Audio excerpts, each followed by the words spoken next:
Diomi Ndongala, encore une fois aux arrêts, poursuivi pour viol sur mineur. Le leader de la démocratie chrétienne a été conduit mardi au parquet. Mobutu, ces noms créent le syndrome de Stockholm au sein de la population quinoise, qui est d'accord du retour probable du reste de son corps. Les employeurs de chauffeurs de poids lourds non en règle ont 5 jours pour honorer leur engagement, sinon ils courent le risque de perdre le permis d'exploitation en RDC. Antenne A, le journal, Jenny Valiante. Il est 19 h, merci d'avoir choisi Antenne pour vous informer. Mesdames, Messieurs, bonsoir. Addis Abeba, capitale éthiopienne, a abrité le lundi 8 avril 2013 la 14e session extraordinaire du Conseil exécutif de l'Union africaine. C'est aussi le début des activités marquant le 50e anniversaire de l'unité africaine et la remise à chaque État membre d'une flamme de l'espoir. Et pour la RDC, c'est le ministre des Affaires étrangères, Raymond Tshibanda, qui a reçu la flamme du panafricanisme. Commentaire, Patricia Mouli. Raymond Tshibanda, ministre congolais des Affaires étrangères, a participé à la 14e session extraordinaire du Conseil exécutif de l'Union africaine à Addis Abeba, qui a eu pour thème panafricanisme et renaissance africaine.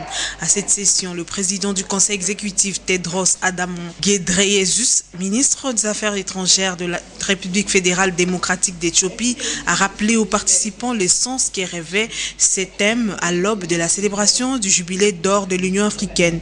Le ministre des Affaires étrangères des États membres de l'Union africaine ont examiné le rapport de la Commission sur les préparatifs de ce 50e anniversaire de l'unité africaine et aussi passé au peigne fin le projet du plan stratégique de la Commission de l'Organisation panafricaine pour la mise en œuvre des priorités des différents programmes de développement et de la paix. C'est dans le but de faire avancer l'agenda continental vers une intégration régionale effective pour la période 2014-2017. Pour la petite histoire, l'Organisation de l'unité africaine OUA a été créée depuis 1963 à la conférence des États indépendants d'Afrique jusqu'à l'actuelle Union africaine. La présidente de la commission de l'Union africaine, Dr Nkosazana Zuma, et le ministre éthiopien des Affaires étrangères ont allumé la torche de la paix de l'Union africaine, symbole de prospérité et de paix pour tous. Quittons Addis Abeba pour Kampala où les pourparlers ont repris depuis hier lundi 8 avril 2012 pour le retour de la paix et la sécurité à l'est de la République démocratique du Congo. Le M23 accuse à nouveau Kinshasa d'avoir déclaré que leur mouvement était déjà mort. Les détails dans ce commentaire signé Eric Izami. Les négociations organisées sous la médiation ougandaise ont repris lundi 8 avril 2013 après que le Conseil de sécurité de l'ONU ait autorisé le 28 mars les déploiements d'une brigade d'intervention au sein de l'opération de maintien de la paix des Nations Unies en RDC pour répondre aux menaces imminentes pour la paix et la sécurité. Malgré l'autorisation de l'ONU pour la force d'intervention, Crispus Kiyonga, le médiateur des négociations, également ministre ougandais de la Défense, a déclaré que les rebelles du M23 sont toujours engagés au pourparlers. Pour Crispus Kiyonga, la crise congolaise ne peut être résolue militairement. Rappelant que le processus politique est essentiel pour mettre fin aux souffrances du peuple congolais victime de rébellions brutales. La conférence internationale sur la région de Grand Lac CIRGL estime fermement que la solution au problème de l'Est de la RDC est fondamentalement politique. La voie militaire peut seulement soutenir le processus politique. La voie militaire ne peut pas être autonome et ne peut pas donc apporter la paix durable à n'importe quel coin du monde, a renchéri le ministre ougandais de la Défense. Pour René Abandi, en adoptant la résolution 2098, les Nations Unies ont sapé les processus de paix. Le M23, selon lui, ne peut pas promouvoir un dialogue de paix en même temps que la guerre.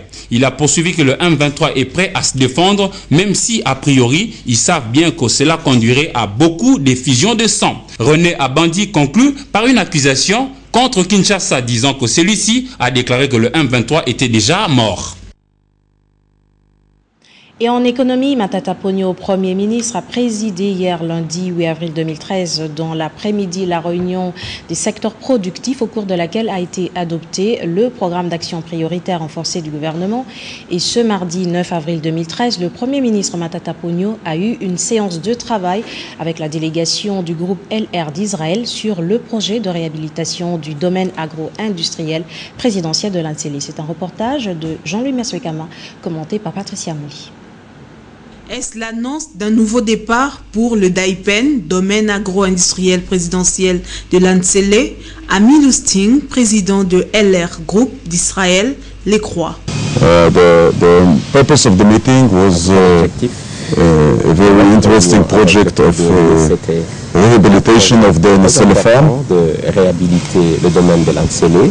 The purpose of the meeting was a very interesting project of rehabilitation of the Nsele farm. Beaucoup d'années, le domaine de cet endroit, très magnifique. Un jour avant, le Premier ministre et les membres du gouvernement du secteur productif ont adopté leur programme d'action prioritaire. Ils ont également examiné le projet d'élaboration du programme spécial des reconstructions des zones affectées par les conflits, comme à l'est de la RDC.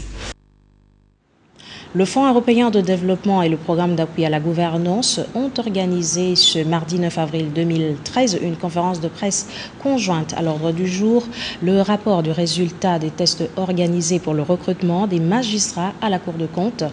La conférence a eu lieu dans la salle de réunion de cette organisation dans la commune de Lagombe. Reportage Nora Olondo Iloua, Guylaine Zawadi et Pepito Matondo.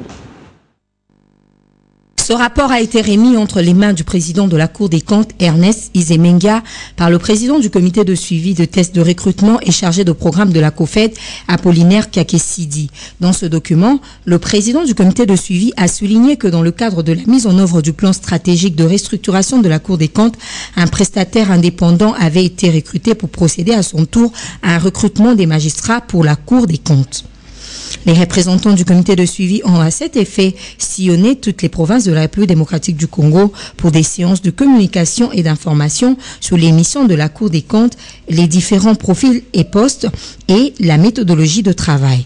Sur 547 dossiers reçus, seuls 69 ont été jugés conformes et retenus. Mais ces résultats ne sont que provisoires car le programme d'appui à la gouvernance et le comité de suivi devront vérifier l'authenticité des pièces d'identité de candidats, de leur diplôme, ainsi que d'autres documents que le PAG jugera nécessaires.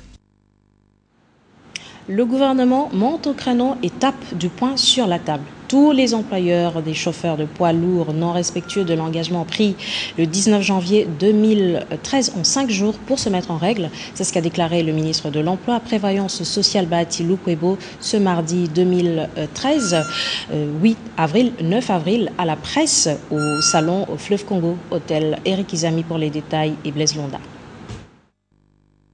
Grève des chauffeurs de poids lourds, l'affaire déchire les employeurs et les travailleurs. Si au lendemain de la signature d'un accord, les travailleurs ont eu à suspendre la grève, les employeurs, surtout ceux affiliés à la FEC, n'ont pas respecté les engagements pris le 19 janvier 2013.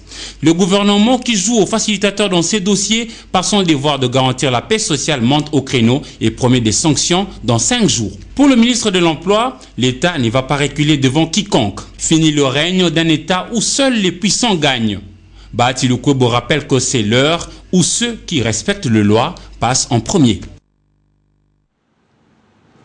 Eugène Diomi Dongala, député national dont l'immunité parlementaire a été levée il y a quelques mois par la plénière de l'Assemblée nationale, a été arrêté hier soir par des éléments de la police nationale et a été conduit tôt ce matin au parquet. Diomi Dongala est poursuivi pour viol sur mineur par le procureur général de la République.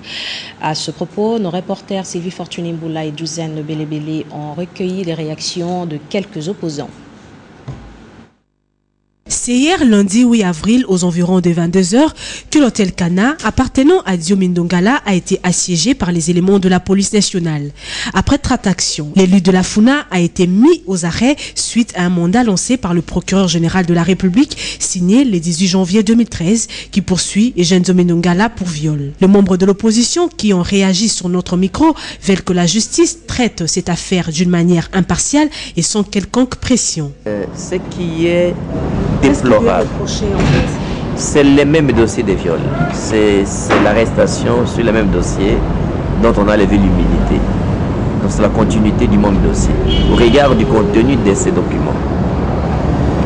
Ce qui est abusif et qui est déplorable et inacceptable, c'est qu'on est parti arrêter un député bien que l'immunité levée au-delà des heures légales. Parce que ce n'était pas un cas de flagrance. Il était chez lui dans son hôtel. On l'arrêtait après 22 h. Cet acharnement aux opposants n'est pas de nature à créer la cohésion nationale. Nous prenons la communauté internationale à vue, puisque ce genre de choses, ce n'est que le commencement. Cette histoire de M. Diomi Ndongala, nous le savons tous. Parce que le soi-disant papa de jeune fille n'est pas le vrai papa, c'est un papa monté de toutes pièces. Élu député national aux dernières élections législatives de novembre 2011, Eugène Diomi Ndongala a vu son immunité levée et son mandat retiré par l'Assemblée nationale il y a quelques mois. C'est donc en simple citoyen que Eugène Diomi Ndongala devra affronter les instances judiciaires congolaises. Bientôt, la dépouille mortelle du feu maréchal Mobutu sera rapatriée à Kinshasa, foi de l'oncle du défunt président zaïrois, M. Kwa Adeba, à son retour de l'Inde après avoir bénéficié de soins de santé. C'est en même temps le souhait des Kinois de voir le corps du surnommé roi du Zaïre être enterré avec honneur. Les propos ont été recueillis dans un reportage signé Sissi Magali et Pépito Matondo. Décédé en octobre 2007, au Maroc où il a été aussi enterré, feu maréchal Mobutu Sese Seko reste encore gravé dans les cœurs de la plupart des Congolais. Beaucoup parmi eux s'interrogent toujours sur les rapatriements au pays du corps de celui qui a présidé 32 ans durant la destinée des Congolais alors zaïrois. En effet, de son retour à Kin en provenance de l'Inde où il a été se faire soigner, M. Kwadeba, l'oncle du feu maréchal Mobutu qui a été accueilli par le pasteur Mugalo, chef de la maison civile du chef de l'État, a évoqué la question au retour en RDC de la dépouille mortelle de son neveu. Si vous voulez que la dépouille du maréchal Mobutu revienne à Kinshasa, j'en parlerai avec ma famille et ses enfants. Je leur dirai tout ce que l'on s'est dit ici.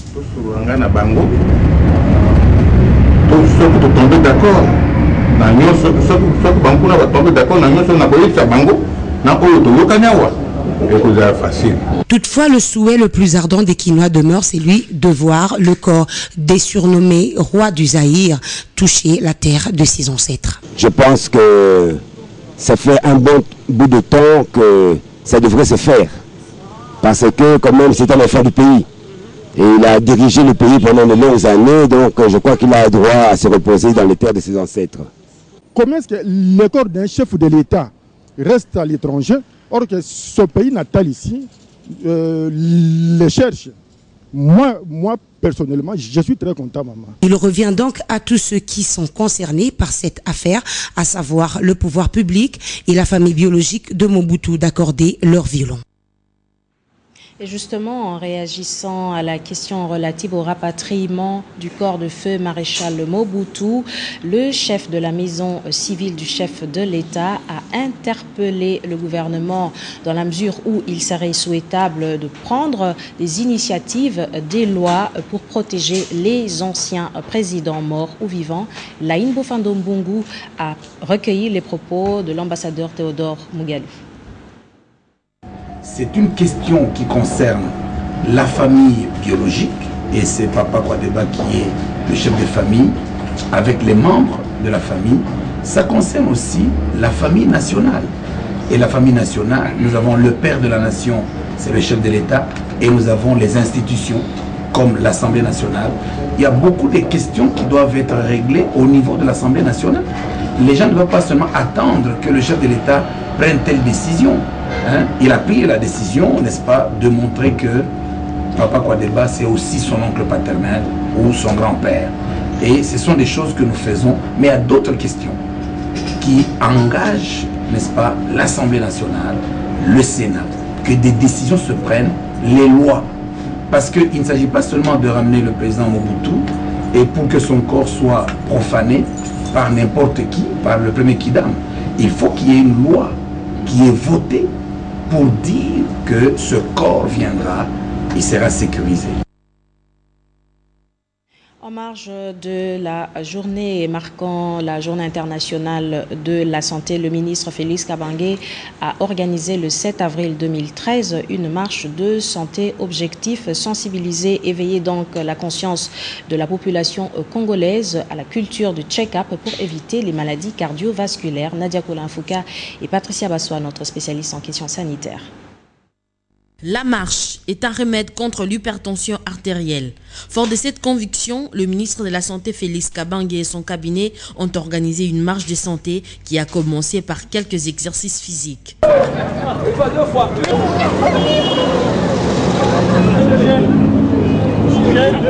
Le ministre de la Santé a exhorté la population à veiller à sa tension car lorsque celle-ci n'est pas contrôlée, elle court beaucoup de risques.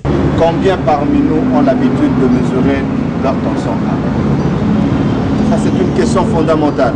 Même les médecins eux-mêmes ne veulent plus la mesurer. Ils préfèrent rester dans l'ignorance parce qu'ils pensent que s'ils savent s'ils sont hypertendus, ils seront stressés. L'hypertension artérielle fait partie des maladies non transmissibles. C'est aussi des maladies évitables. Donc il y a un certain nombre de choses qui, par notre comportement, peut nous aider à éviter ou à stabiliser ce genre de maladies. Cette marche est partie du boulevard Triomphal pour aboutir au centre d'accueil Kimbanguiste où le ministre a lui-même prélevé la tension artérielle de ceux qui ont les longs itinéraires. Et dans le cadre de la 4e journée de la Ligue nationale de football division 1, l'association sportive V Club de Kinshasa va affronter le complexe sportif Don Bosco de Lubumbashi ce mercredi 10 avril 2013 au stade des Martyrs en match aller. C'est un reportage que nous propose Patrick Borel Mukendi en avant-papier.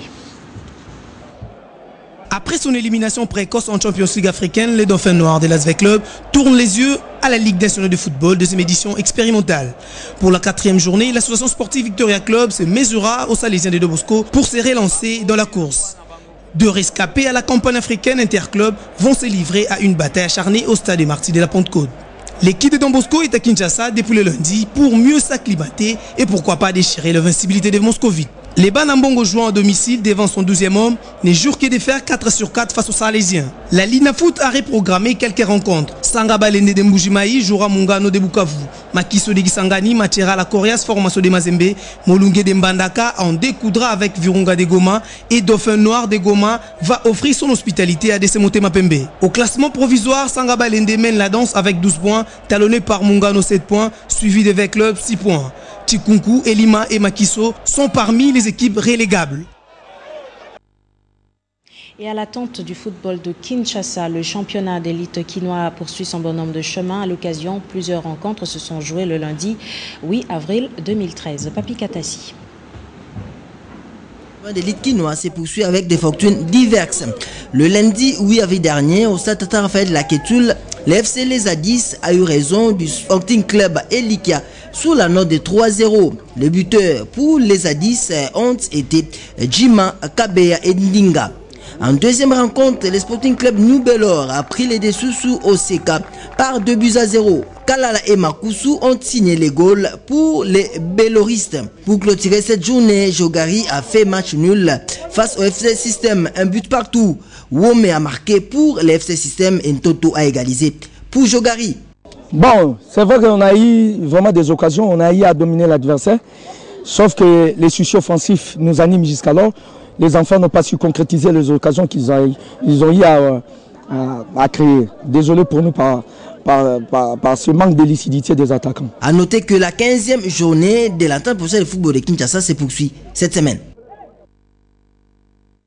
Démarrage ce mardi 9 avril 2013 au centre Béthanie à La Gombe des travaux de l'atelier de renforcement des capacités sur les techniques des politiques sectorielles et des programmes du gouvernement devant être mis en œuvre par le gouvernement congolais. Assainir les missions diplomatiques congolaises à l'étranger et trouver des solutions à la grève qui sévit à la DGRAD, tels sont les sujets développés au cours de l'audience qu'a accordé le vice-premier ministre et ministre du budget Daniel Moukoko Samba au ministre des ITPR, au ministre en charge des finances et le vice-ministre à la coopération internationale ce mardi 9 avril 2013. Africa Mojenga pour les détails. L'heure est venue pour assainir des missions diplomatiques congolaises. Il s'agira non seulement de résoudre les problèmes salariales, désengager des locaux et des arriérés des loyers, mais aussi de rapatrier certains ambassadeurs. C'est ce qui ressort de cette audience. Nous sommes en train d'assainir la diplomatie congolaise. Et pour assainir la diplomatie congolaise, ce qui va nous permettre d'apporter une nouvelle définition de cette diplomatie. Il y a donc des actions qu'il faut entreprendre. Il a été question de pouvoir redorer l'image de l'État au travers la qualité des bâtiments abritant nos missions diplomatiques et les résidences ou les maisons occupées par les diplomates. La question de la grève actuelle à la DGRAD a été aussi évoquée. Cette grève devrait avoir pu s'arrêter et je ne comprends pas très bien quel est le sens de cette grève-là parce qu'on a eu des discussions, les problèmes ont été posés, nous avons indiqué également notre volonté à résoudre les problèmes progressivement au fur et à mesure que nous avons de la trésorerie et les premières solutions vont se mettre en place déjà d'ici demain. La République démocratique du Congo doit avoir des diplomates de qualité. C'est le souhait du gouvernement congolais. Des mesures politiques seront prises dans l'objectif de faire rayonner la diplomatie congolaise à l'étranger. La première et l'unique première ministre femme du Royaume-Uni, Margaret Thatcher, a rendu l'âme hier lundi 8 avril 2013 à Londres. Margaret Thatcher, surnommée Dame de Fer, a succombé suite à une attaque cardiovasculaire. Son parcours dans ce commentaire signé Papi Katassi.